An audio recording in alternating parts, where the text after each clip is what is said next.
Hello everyone, so today's topic is contravariant tensor, covariant tensor and mixed tensor. I am Kawaljeet Karwalia and today we will be covering up these topics.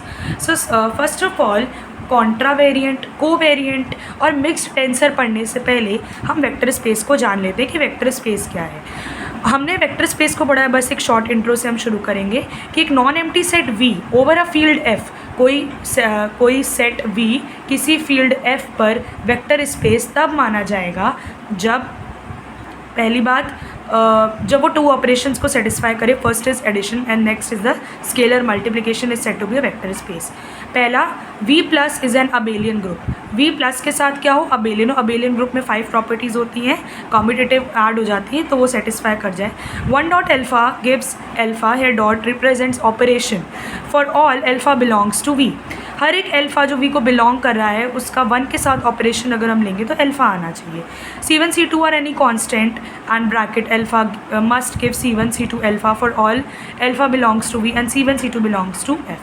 And these are the fourth and fifth property and इसको हम denote करते हैं V over F vector space को. Now coming to basis. Basis क्या होती है, बहुत important topic. A non empty set S of V is said to be basis of V if first S is Li. Li मतलब linearly independent.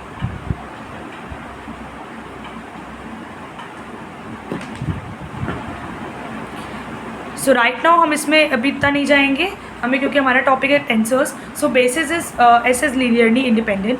S spanned V that is alpha belongs to V, then there exists C1 C2 C3 Cn belongs to F such that alpha equals to C1 alpha plus C2 alpha 2 plus C3 alpha 3 dot Cn alpha n.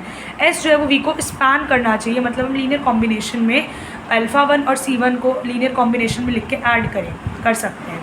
Right, तो हमने basis पढ़ी. Now change of basis. For example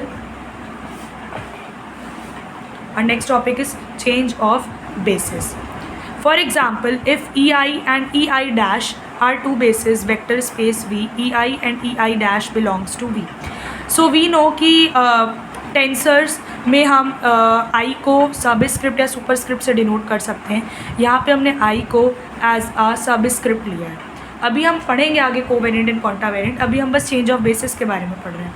EI and EI dash are two bases, right? So if EI dash belong to V and EI is its basis, then every element of EI dash are in linear combination of EI. जैसे कि हमने पिछले definition में पढ़ा, अगर EI dash vector space को belong कर रहा है और EI इसकी बेसिस है तो हम इसको लीनियर कॉम्बिनेशन में लिख सकते हैं EI के. So EI dash will be equal to there is any constant P, और उसको हमने यहाँ पे, इसकी एक ट्रिक होती है, अगर यहाँ सब स्क्रिप्ट में I डैश है तो यहाँ पे भी सब स्क्रिप्ट में I डैश होगा.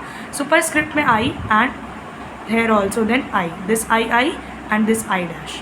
राइट, तो ये हमने बेसिस को चेंज कर दिया. आप देख रहे हैं यहाँ पे I डैश पर ये I हो गया. अगर हम इसे लीनियर कॉम्बिनेशन में चेंज कर रहे हैं तो अगर हमें इसे EI में चेंज करना है तो हमने क्या किया, जस्ट एक कॉन्स्टेंट लिया P और I डैश को नीचे लिखा and this, where PI dash is n into n non singular matrix. ये भी एक नॉन सिंगुलर मैट्रिक्स है जो कि हम आगे देखेंगे.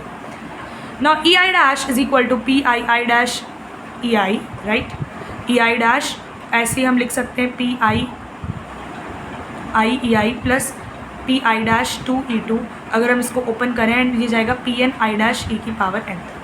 Now E1 dash equals to P11 dash E1 plus P21 dash E2 plus PN1 dash E1. मतलब जो अगर हमने E2 डैश यहाँ फिक्स कर दिया तो यहाँ पे सब फिक्स होगा और ऊपर सब वेरिएबल चेंज होंगे.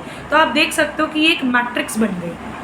This is a matrix. यहाँ पे हमने E1 E2 E3 के डिफरेंट वैल्यूज़ ली तो हमें यहाँ पे P1 P2 P3 Pn की डिफरेंट वैल्यूज़ बन गई और ये C1 C2 C2 till En हमारा कांस्टेंट है.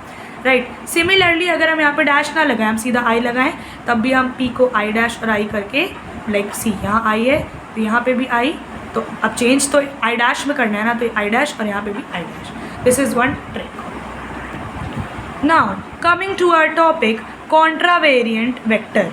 Now contravariant, now we'll study about contravariant vectors. So this is the theory for contravariant vectors. हम लोग सीधा लॉ ऑफ ट्रांसफॉर्मेशन पढ़ेंगे कॉन्ट्रावेरिएंट वेक्टर्स का, but small intro. Let V R be a vector space और m belongs to v और e infinity. m denotes the set of r differentiable functions in the neighbourhood of m. So अगर following property satisfy हों तो हम बोल सकते हैं contravariant vectors हैं. Lambda f plus g will be equal to lambda f plus lambda g. Lambda f g will be equal to f m lambda g और g m lambda f. Lambda a f will be equal to a bar और lambda f. Right. Then हमारा topic है law of transformation of contravariant vectors, जो कि most important topic है. तो है we are considering a vector space या M की एक स्पेस है जिसमें ई आई और ई आई डैश दो बेसिस है. बेसिस हमने पढ़ी अभी, ठीक है. लैम्डा बिलोंग्स टू एम और लैम्डा के टू दी पार नहीं बोलेंगे, lambda I superscript and lambda I dash are components of lambda. ना कॉन्ट्रावेरिएंट वेक्टर्स अगर हम पढ़ रहे हैं तो हमें ये जानना बहुत ज़रूरी है कि हम हमेशा सुपरस्क्रिप्ट में आई को लिखेंगे, चाहे आई लिखें चाहे आई डैश लिखें. यहाँ पे हम आई डैश ले रही हूँ, मैं ले रही हूँ, आप ए बी भी ले सकते हैं. It all depends on you, but change of basis में हमें डिफरेंट लेना पड़ेगा. So I and I dash are component of lambda. सो हम लैम्डा को अगर डिनोट करना चाहें तो उसके एक कंपोनेंट क्या हो जाएगा, आई डैश. एक आई वाला और एक आई डैश वाला. तो lambda can be written as lambda और आई सुपरस्क्रिप्ट में बिकॉज इट इज़ कॉन्ट्रावेरिएंट और ई आई नीचे होगी.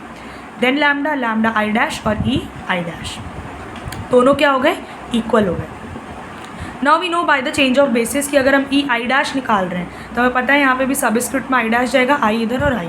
या अगर हम ई आई इधर लिख रहे हैं सबस्क्रिप्ट में तो आई इधर जाएगा, आई डैश ऊपर और इसका आई डैश नीचे.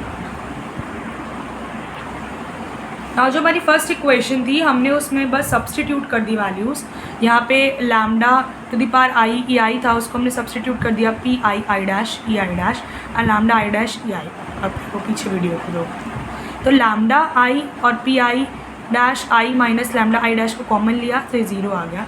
सो as E I is basis of M M, so lambda to the power I will be equal to lambda I P I dash और I. It is known as law of transformation of contravariant vectors. Similarly lambda I, इसको अगर हम सिर्फ ऊपर आई लेके चलें, I dash ना लेके चलें, तो it will be equal to I I dash lambda I dash. It is known as law of transformation of contravariant vectors.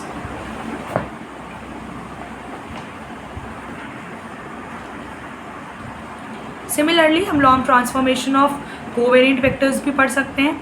Late M M star be the space of covariant vectors and E. अब covariant ले रहे हैं तो अभी basis में तो ई to the power I और E to power I dash है, two basis of M M star. Right. So U I and U I dash अब हम ये यहाँ पे सब स्क्रिप्ट में ले रहे हैं क्योंकि कोवेरिएंट वेक्टर है. कोवेरिएंट वेक्टर में हमेशा सब स्क्रिप्ट में हम लेते हैं इंडेक्स को. U I and U I dash are component of U with respect to basis. तो यहाँ पे भी हम सिमिलरली वही चीज़ कर रहे हैं.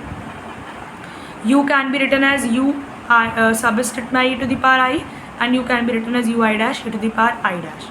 सो we know that by the change of basis E I ऊपर है तो पी आई ऊपर रहेगा, आई डैश नीचे और आई डैश ऊपर, बिकॉज ई आई को हमने आई डैश में चेंज करते हैं ना, this is a change of basis. उसके बाद हमने नेक्स्ट स्टेप में सब्सटीट्यूट की वैल्यूज़ ई आई डैश को कॉमन लिया and we get this term equals to zero. So U I dash will be equal to U I P I and I dash. आप देख रहे हैं यहाँ पे आई डैश है तो आई डैश नीचे भी है, नीचे आई डैश एंड देन फिर ऊपर आई तो यहाँ नीचे भी है. दिस इज़ हाउ हमने, this is the law of transformation of covariant vectors. Then tensor क्या होता है? So tensor is the element of vector space form by taking tensor product of spaces taken from M M and M M star. M M जो थी हमारी वो कॉन्ट्रावेरिएंट की vector space थी और एम एम स्टार हमारी कोवेरिएंट की थी. तो हमने टेंसर जब इनका प्रोडक्ट हम करते हैं तो इनकी स्पेसेस का प्रोडक्ट तब एक बच जाके कॉन्ट्रावेरिएंट या कोवेरिएंट टेंसर बनता है. सो द कॉन्ट्रावेरिएंट टेंसर अगर हम ऑर्डर 2 का बनाना चाह रहे हैं तो ये ऊपर सुपरस्क्रिप्ट में आई जे है, of course it will B of order 2. And इसका लॉ ऑफ ट्रांसफॉर्मेशन अगर हम करना चाहें तो T I dash J dash, तो सुपरस्क्रिप्ट में आई डैश जे डैश, तो यहाँ पे भी पी लिखा 2 बार लिखा, आई डैश जे डैश, यहाँ पे आई यहाँ J and this will be T I J. तो ये हो गया एक law of transformation of contravariant tensor और ये ऑर्डर 2 है. So tensor is the element of vector space formed by taking tensor product of spaces taken for mm and mm star. So contravariant tensor of order 2. So contravariant में हमें पता है कि superscript में आई J होता है, so T superscript I J, and अगर हम इसका ट्रांसफॉर्मेशन करें तो I dash J dash will give two constants P P, right. And this I dash ऊपर आई डैश है तो इसमें भी आई डैश जे डैश ऊपर जाएंगे एंड आई नीचे and then T I G, transform हो गया ना। ऑर्डर एंड टाइप कैसे पता करते हैं, जैसे कि कॉन्ट्रावेरिएंट है तो टेंसर का टाइप अगर पता करना हो तो दिस ऐसे इसको टाइप में रिप्रेजेंट करते हैं। यहाँ पे हम कॉन्ट्रावेरिएंट को ऑर्डर लिखते हैं, यहाँ पे हम कोवेरिएंट का लिखते हैं। तो यहाँ पे हमें पता है कॉन्ट्रा में यहाँ पे आई डैश जे डैश है 2, तो यहाँ पे 2 लिखा और यहाँ पे नीचे सबस्क्रिप्ट में 0 है, so it will B 2,0 and इसका जो ऑर्डर बनेगा दैट विल बी 2। ऑर्डर हम इसको ऐड करके निकालते हैं। सिमिलरली कोवेरिएंट वेक्टर भी हम सिमिलरली ऐसे ही निकालते हैं। अगर अगर 1 है सबस्क्रिप्ट में तो जो टाइप होगा वो 0,1 का। मिक्स्ड टेंसर में हम क्या करते हैं, हम कॉन्ट्रा एंड को दोनों लेके चलते हैं, Ti1 I2 I3 till IR and Tj1 J2 J3 till JS. So this is our type of mixed tensor. Thank you.